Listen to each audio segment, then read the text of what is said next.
சூரிய ஒளியிலே பச்சையத்திலே இருந்து ஆக்சிஜன் வெளிப்படும், பிராணவாயு வெளிப்படும், கார்பன் டை ஆக்சைடு எடுத்துக்கொள்ளும், கரிமல வாயை இழுத்துக்கொள்ளும் என்று நாம் படித்து கொண்டிருக்கிறோம்.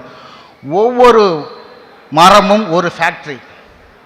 அது ஆக்சிஜனை வெளிப்படுத்தும், கரிமல வாயை இழுத்துக்கொள்ளும்.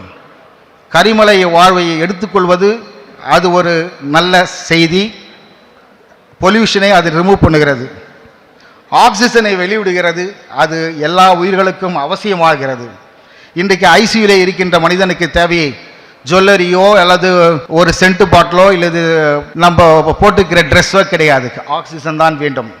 உயிர் கொடுக்கும் வாயு, அந்த உயிர் கொடுக்கும் வாயு அழகாக மிக சிறந்த அளவிலே மிக எளிமையாக பெற்றுக்கொள்வது மரம் வளர்ப்பதால் மட்டும்தான்.